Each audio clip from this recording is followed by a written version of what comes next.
Chers amis, bonjour. Nous sommes sortis de Pessah et nous reprenons la paracha universelle.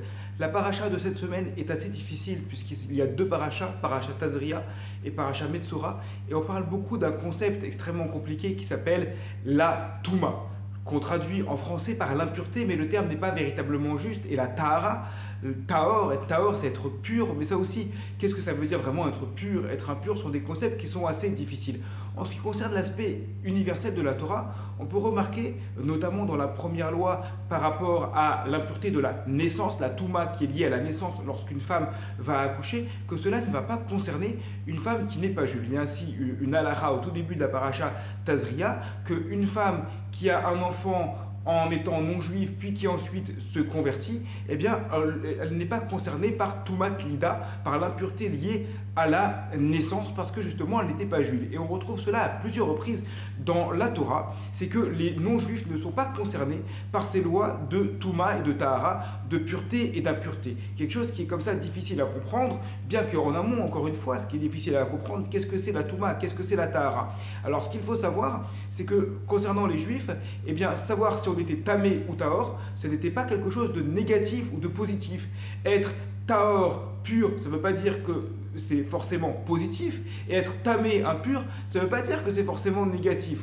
Pour prendre un exemple, une femme qui a ses menstruations, elle s'appelle téméa. Pourtant, elle n'a rien fait de mal. C'est le cycle naturel de la vie. De la même manière, une femme qui a donné naissance à un enfant, qui est la chose la plus belle qui peut exister, après avoir donné naissance, elle s'appelle téméa également, alors qu'évidemment, il n'y a rien de mal. Au contraire, il n'y a que du bien à donner naissance, du moment que ça se fait bien entendu dans le cadre de la halakha. Donc premier point, tamé et tahor, ça ne veut pas dire mal ou bien.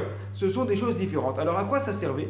C'est que pour rentrer dans le Beth Amikdash, pour rentrer dans le temple de Jérusalem, mais de manière plus large, pour avoir un contact à tout ce qui est les kodashim, c'est-à-dire tous les objets sacrés consacrés au temple, il fallait un état de tahora, un état de pureté, alors que celui qui était tamé, bien qu'il n'y avait rien de négatif, c'était pas forcément négatif, cette touma qui était tenue par cette personne-là, ne pouvait pas avoir un lien avec les objets kadosh, avec les objets kodashim sacrés. Donc on peut dire en fait, si on peut essayer d'approcher un peu une once, un début, une introduction de compréhension à ce concept-là, qu'en fait, la Tahara, c'est l'introduction pour approcher vers la Kedusha. Et c'est quoi la Kedusha? Kedusha, on traduit en français par sainteté, mais en fait, le terme Kadosh signifie séparer dans le sens de consacrer, c'est-à-dire qu'on se sépare vers Dieu. Alors effectivement, à partir de cela, on comprend que les Bnei Israël qui ont une mitzvah d'être Kadosh, comme on le lira la semaine prochaine dans la paracha Kedoshim, Kedoshim Tiyu,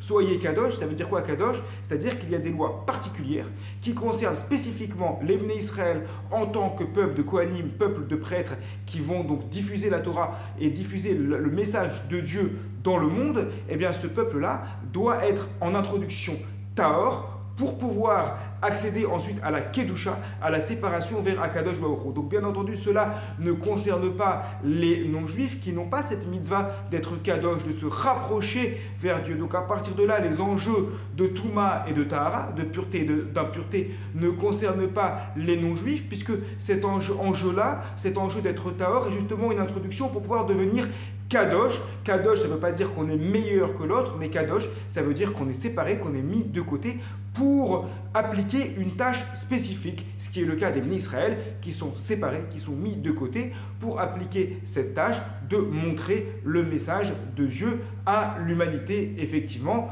Donc c'est en cela que l'on peut essayer d'expliquer. Il y a sûrement d'autres explications plus profondes, bien entendu, mais il pourra essayer d'avoir quelques onces de compréhension sur ce concept un peu difficile. C'est quoi la Tahara, la pureté? C'est quoi la Touma, la pureté? C'est quoi la Kedusha, la sainteté? Et les traductions françaises, d'ailleurs, vont un peu nous porter à confusion parce que ça ne veut rien dire. Je suis pur, en français, on comprend pur, ça veut dire je suis propre. Impur, ça veut dire je suis sale. En fait, c'est pas du tout ça. Ça n'a strictement rien à voir. Je suis saint. Je suis saint, ça veut dire je suis meilleur. Non, je suis saint, c'est je suis kadosh.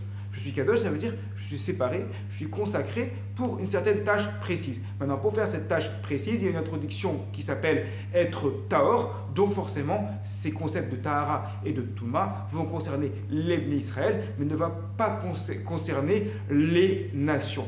Voilà donc quelques essais pour rendre un peu plus compréhensif ces concepts un peu difficiles qui, bien entendu, demandent à être étudiés. À très bientôt pour un nouveau commentaire sur la paracha universelle. Shabbat Shalom.